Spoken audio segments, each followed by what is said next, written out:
What's up is down, what's left is right. Chasing stars and holding you. I can't see the end, but we'll see it through.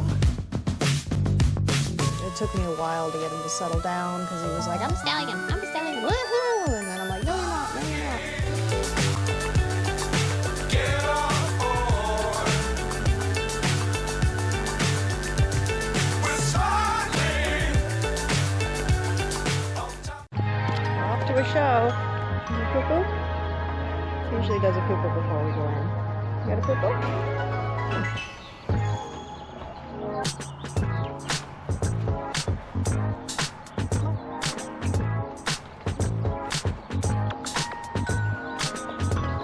Oh, he made his poo-poo. Always got a poo-poo first.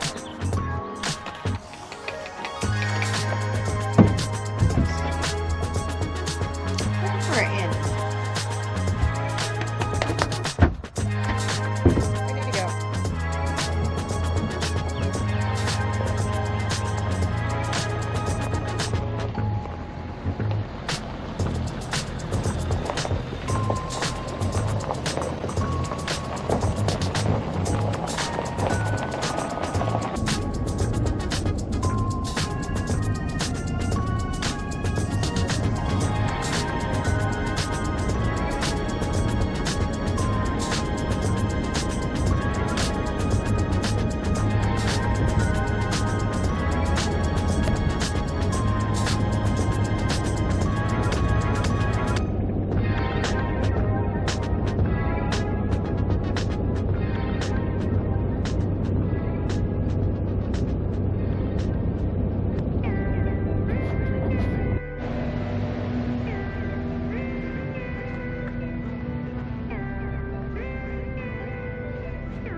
All right, so little red.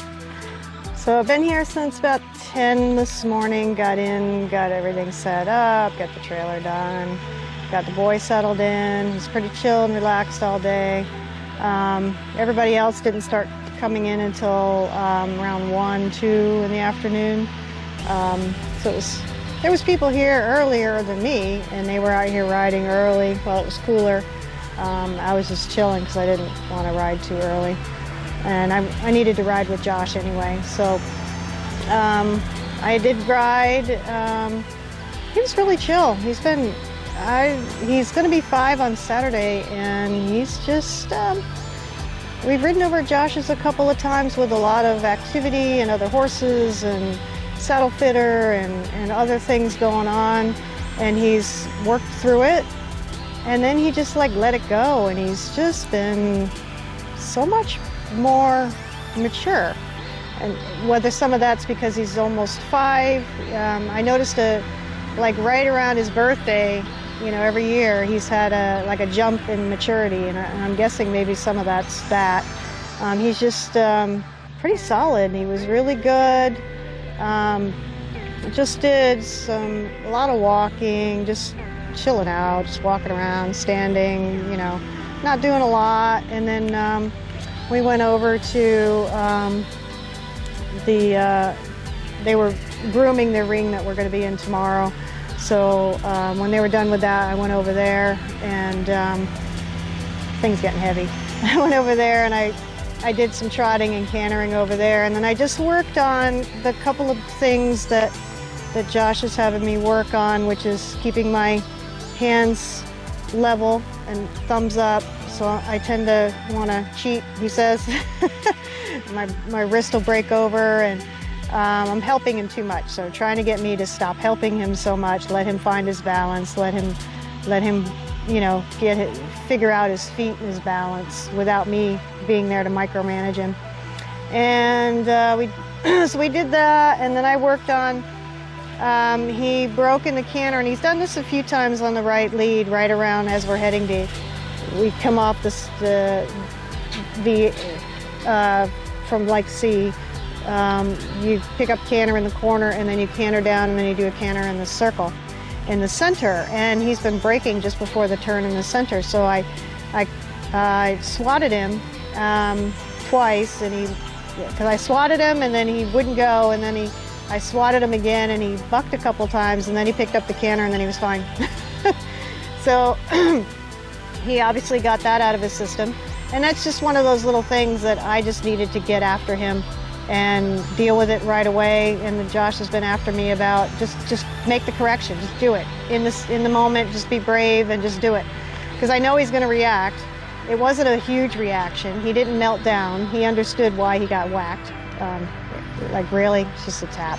But anyway, he understood why he got spanked, and then he was fine. And then, so getting him into canter is fine. I'm riding in my own saddle again. We still have to make an adjustment to the front panel, but I've got a half pad under there, so it's more comfortable on him. He doesn't like the way the front panel sits on him, but at least the saddle's more comfortable for me. And he's been riding much better in it, and I'm able to get my aids on much better. Anyway, so so getting him into canter is this thing we're working on. Our trot rhythm, trying to keep the tempo slower and longer steps. So really trying to work the tempo, and then the canter to trot transition. I've had a hard time bringing him back to that trot, because you have to go from that canter transition, the canter tempo, back to the slower trot tempo, and I can't just let him run through there, because then he's too quick and he's off balance and it's bad. So I have to almost halt to get the trot at that correct tempo. So we worked on that. I did it a couple times, and then we just did trot circles. We just did 3 20-meter circles down, 3 20-meter circles back, and really just working on the geometry, because in training level it's all about geometry. Geometry, accuracy, and then making sure that I've got the gaits that are in the correct tempo. But otherwise, yeah, he did really good. He looked really good. He felt good. Just really keeping him in between my hands, and then when he's falling out, the right shoulder, which he does tend to fall over the right shoulder, and then so he said just pick him up on the left rein, just pick the left rein up and just pull him around the circle, because if he's going to fall out, then just pull him around, and then start turning earlier, so that way he doesn't fall as far out on that circle. So anyway, so we did some of that, and I've just been sitting here just chilling in the shade under the trees, and I'm watching the ring, which is way over there. There's a ring here next to me, and then this is the ring where they're gonna have, like, there'll be like Grand Prix tests in there, and I1, I2, whatever in there. So anyway, so we'll be over in ring 1 Friday and Saturday, and then we'll be over here in ring 2 on Sunday. So we get all 3 judges, so that's good. That doesn't always work out that way at the other place that I show. For some reason, I end up getting the same judge all weekend, which is, that's not the point. The point is to get different judges. So anyway, this is prior to the show, day 1 at the show site, and all the stuff that they're getting everything set up and ready for the show, while everybody's warming up and practicing and whatever.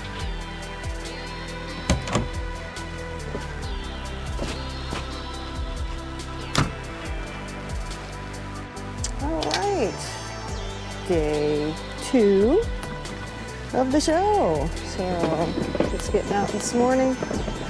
They're already watering all the arenas. That's where we're parked. Woo, the sun's right in my face. And we're gonna walk over to the barns. Last night was exciting. We had some sort of swarm of no-see-ums attack everybody. Oh, it was bad. It was literally, you couldn't walk or move. There was so many bugs. It was so bad. The whole property was full of bugs.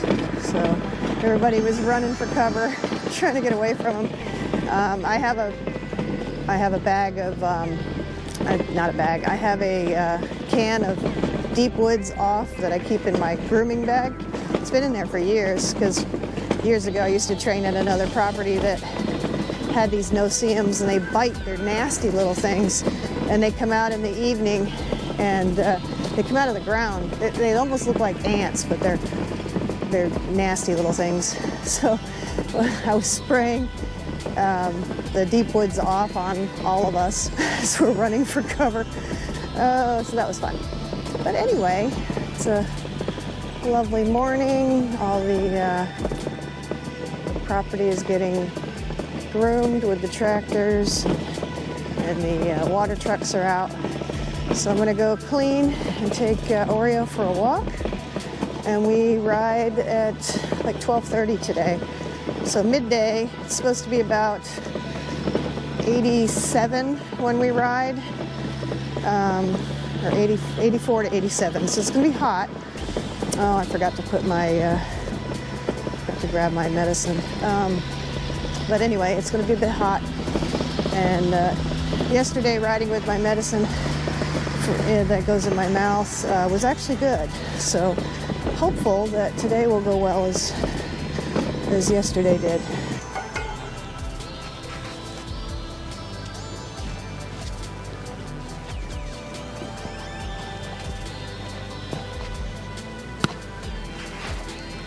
Alright, so we're gonna, whoops, come here, come here.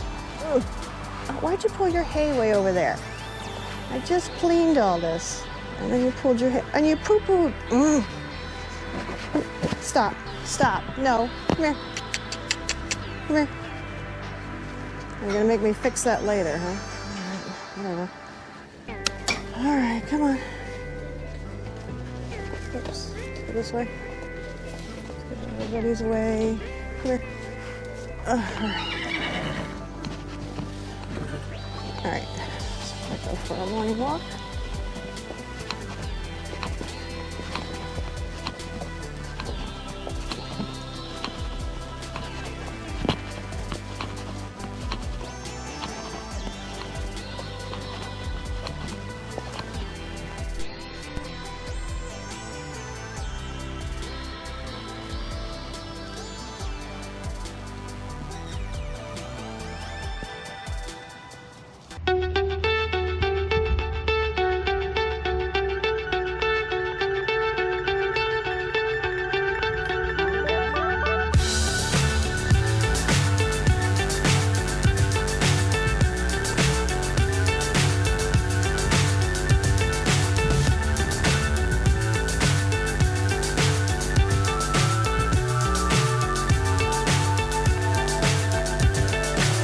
So high I'm hypnotized.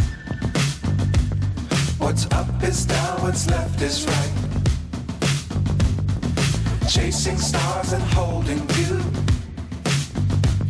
I can't see the end, but we'll see it through.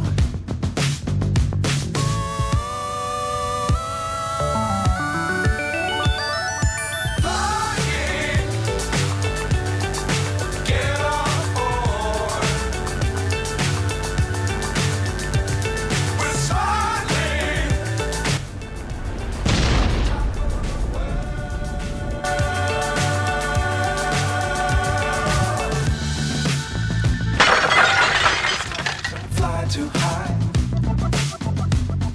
Be sure to keep the ground in sight. Fly forever if you keep it tight. Love the world, but keep the sky on your mind.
chasing stars and holding you.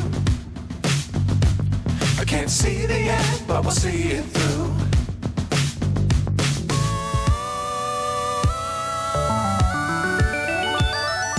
Flying, get on board. We're smiling on top of the world.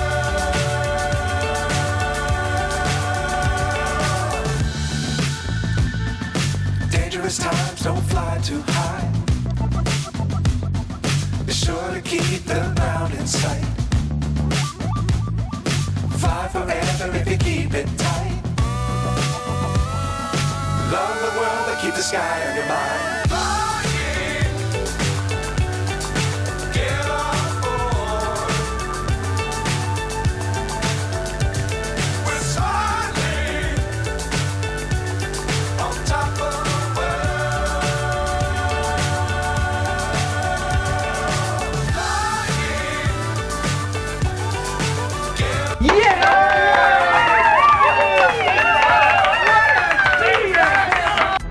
All right, so this is day 2 of the horse show. Started out well, walked him this morning. He was, cleaned his stall. He was chilled, doing his thing. Took him out about an hour before we went for our test, did some groundwork. He decided to kick out at me and be naughty. And I went, uh-oh, we're in trouble. Alrighty then, so that's how that started. And I'm like, okay, well, let's just work through it, see if he improves and becomes a good boy. Yeah, he fooled me into thinking that he was chilled and he was with me and he was ready to work. Okay, just tacked him up, no big deal, get on, come down to the warm-up. It's fine, everything's fine, until I asked for canter. Ha ha, canter, you say? No. That would be bronc riding at the rodeo. That's what we had today. So we added a whole new phase to dressage, and it was bucking bronco when we asked for canter. So then I had to stop and get him going again, and then ask for canter again and do our circle, which we did, because I knew we had lost the transition on both reins. Yay. But in between, he managed to behave, because he clearly, it wasn't a question of being in pain or whatever. This was no and screw you, no. This is what today was. Yeah, today was a lemonade day, and I could be humiliated at home for free. I don't know why I would spend so much money to come to a show to be humiliated. But then again, he saves his humiliation for when I'm at the show, and he doesn't do this normally at home.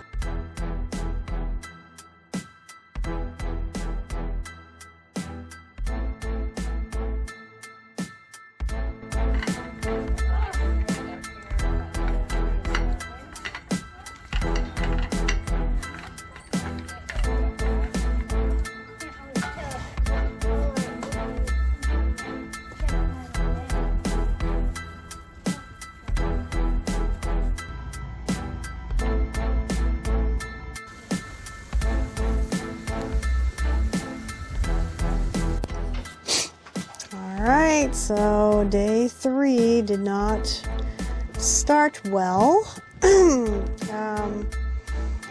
Well, it started well, it didn't go well. So we started the morning, we did some hand grazing, we did some walking around, we did a little bit of groundwork, but the water truck was coming and kicked us out of where we were at.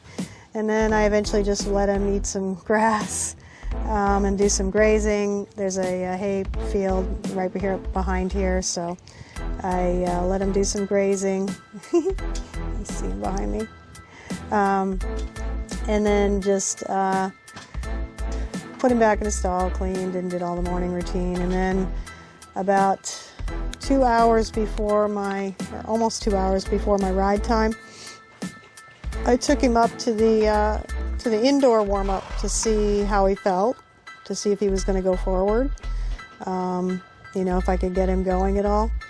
And he was a little reluctant, got him to walk, got him to trot, got him to just go forward at the trot, and then I asked for canter, and he literally slammed the brakes. Yes, you did. You slammed your front feet into the ground, pinned your ears, and said no. So, okay, maybe we didn't need to do more trotting. So then we did some more, but then now all of a sudden he didn't want to trot, didn't want to walk, was certainly not going to canter. So everything was a no. And that was about 15 minutes or 20, maybe, well, I don't even think we were in there more than 15 minutes, maybe 20 tops. And playing with his granola. And so I just got off and I walked him back to the barn, and I talked to Josh, and I said, you know, he's not going to go, you know, and that's why I went down there so early, just to see if he would go. And he said, why don't you go ahead and scratch him, because there's no point in having another bad experience. So he said, go ahead and scratch him, and we'll ride him this evening. So that's what we're getting ready to do now, is to ride this evening.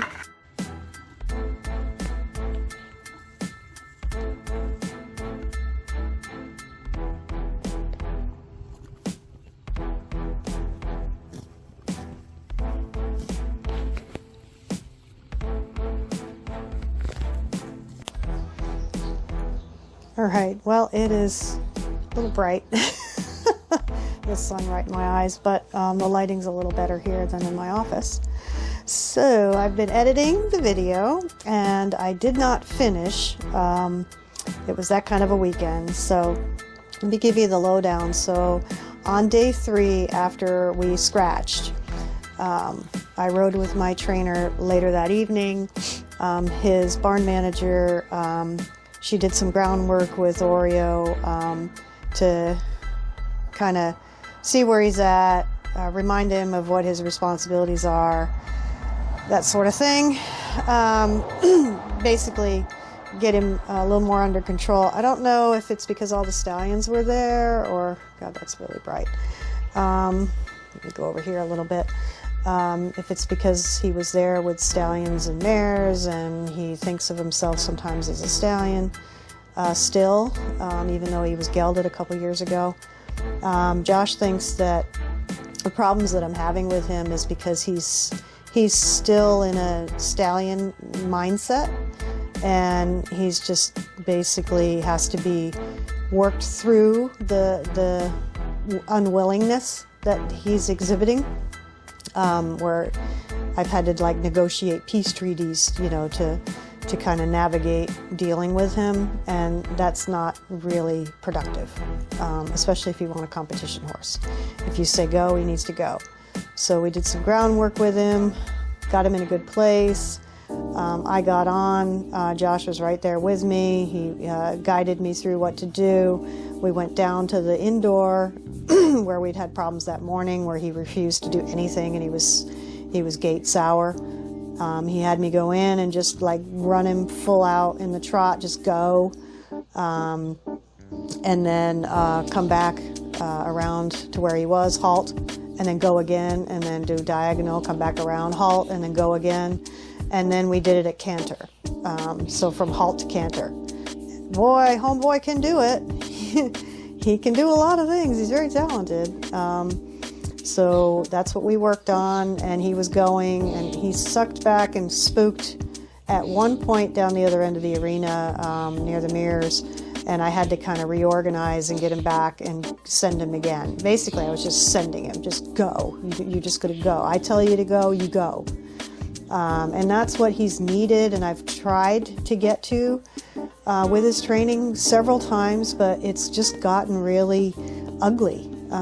He throws a fit, he'll kick out at you. Now, when I say he kicks out at you when you're doing groundwork, he kicks towards you, like towards your face, and he did that towards Josh's barn manager. He kicked towards her face, and I said, that's what it was really, I was like warning them, no, he will fight with you. He, you know, he has quite an opinion of himself, and he didn't hurt anybody, but I was quite worried about it. But anyway, we got him going forward, and then we quit we did the indoor. That's what we did, and then we went out to the dressage court that we were going to be riding in on Sunday. And he told me what to do. We did the same thing: canter, halt, back to canter, back to trot, whatever. And we basically did those transitions where we needed to do. And he was just bing, bing, bing. He was cooperating, so that was huge. And then I took it back to the barn. And then Brandy, who's also one of Josh's, I guess she's a client, but anyway, Brandy was there, and I didn't know that Brandy was a former professional groom. Had no idea, but anyway, Brandy offered to take him down to the wash rack, and I was like, no. And then she said I was a professional groom, and I was like, okay. And then I finished putting stuff away, and I walked down there, and she's down there hosing him off, just standing relaxed at the tie rail, and I was like, what witchcraft did you pull to do that? So then, she took him back off and then had to coax him back on, and stuff that I've done with him, here at home. But when I'm off somewhere else, he just says no. Everything is no. Everything. That's his first response to everything is no. Make me. And that is running through my training. No, make me. And that is the really difficult part of training a young horse. So he has to be worked through this to get to the other side. And it's been coming, for quite some time. So anyway, Sunday, day 4, Autumn warmed him up. She did the groundwork with him.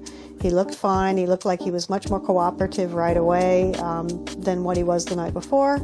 I got on, did the same thing that Josh told me to do. We worked him in the outdoor. Yeah, the outdoor. We worked him out there, and then this lady on a Frisian, her horse was like bolting to the barn, and as I was coming around it was ugly. She was going one way, I was going the other way. Both of our horses were not being very cooperative.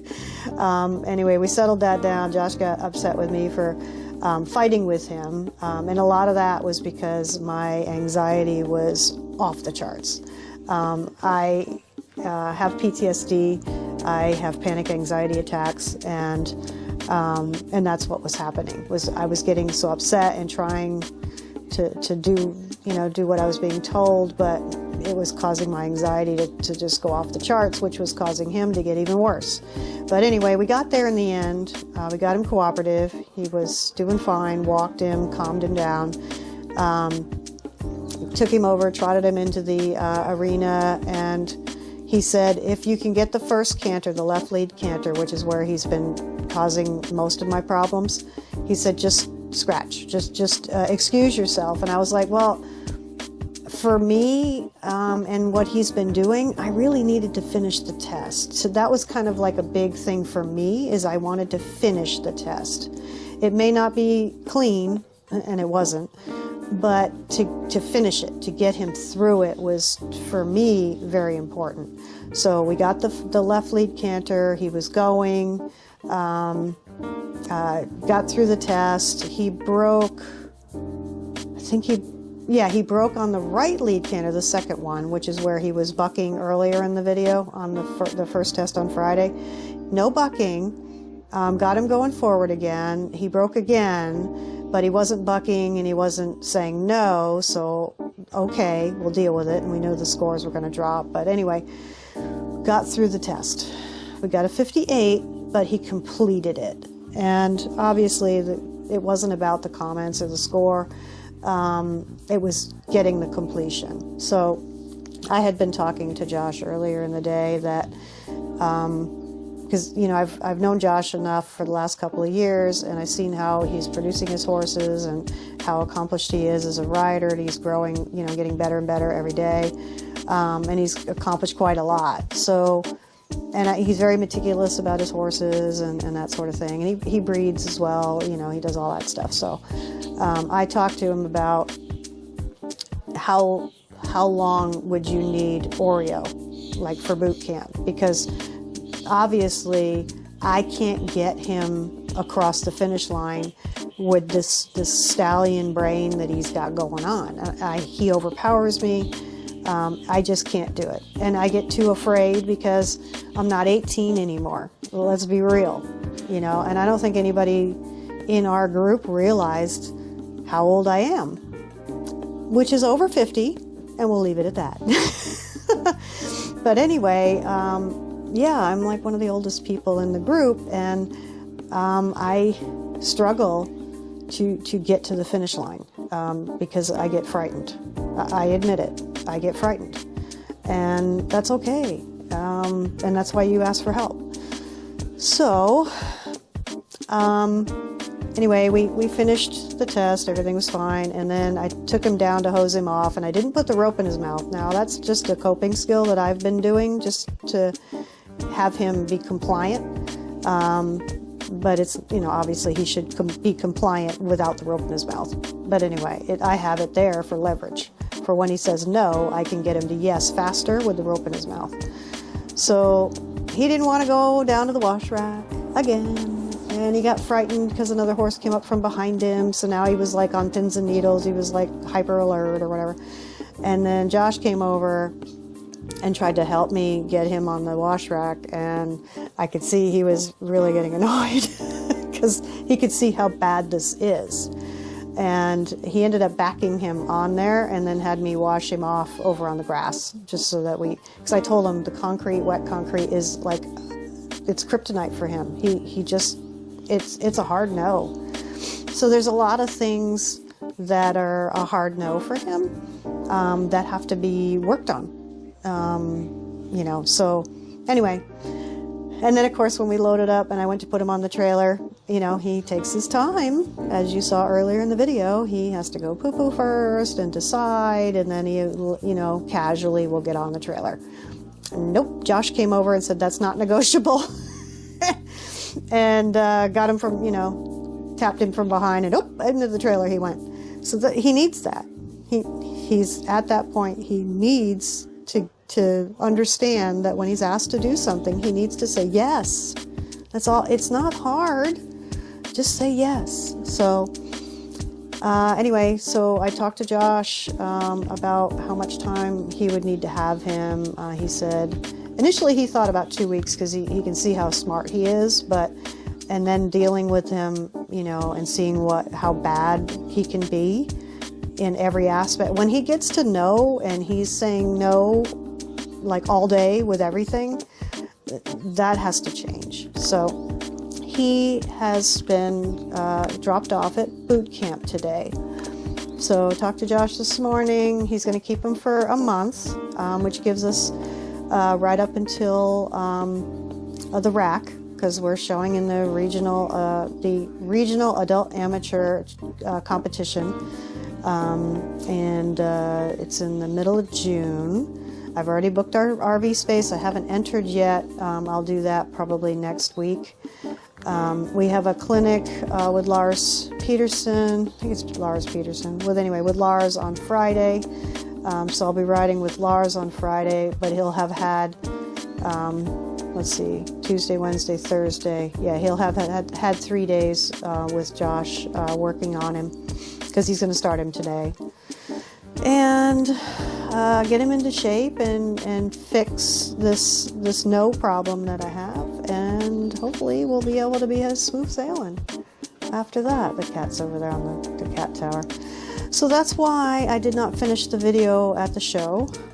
As you can see, there was a lot of behind the scenes and drama and stuff that really I just wasn't in the mood to film. So anyway, he is at Josh's for a month, and Duende went with him, mainly because Duende was going to be here by himself. So I figured Duende can go for 2 weeks, and they could do just some groundwork and some basics with him, because he's so big and he doesn't see me. And when I got him off the trailer, I had to wait, because it's his first time he's had a ride on the trailer since I bought him as a weanling. So it's been about almost a year.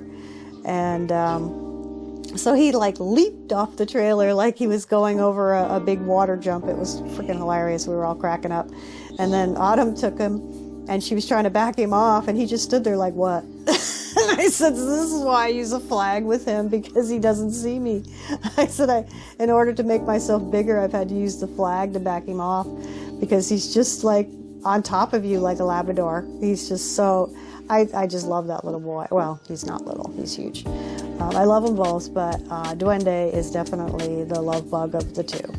And so anyway, Duende is at boot camp also, just for groundwork, and because he's only a yearling, so there's not a lot. Like picking up his feet, respecting space, being more manageable, getting the leading down, you know, just the stuff that needs to be done. So he'll be there for 2 weeks doing his stuff. And then I'll pick him up, and then I will be riding with Josh twice a week on Oreo. And once Duende comes home, he'll come with me twice a week just to go hang out while we're riding Oreo and then come home. So that way he starts getting some mileage going for trips. Just because eventually he's going to need to start coming with me to shows and get familiar with the whole show routine and that sort of thing.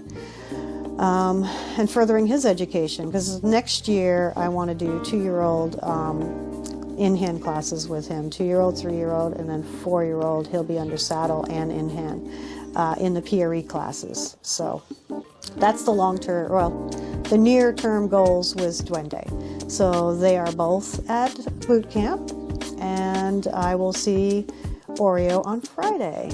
And that's kind of where we're at for the next month. So there's not going to be a lot of content with the boys.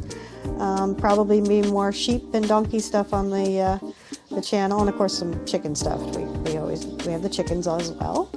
So it'll be a little horse free unless I'm doing some video while we're riding over at Josh's with Oreo.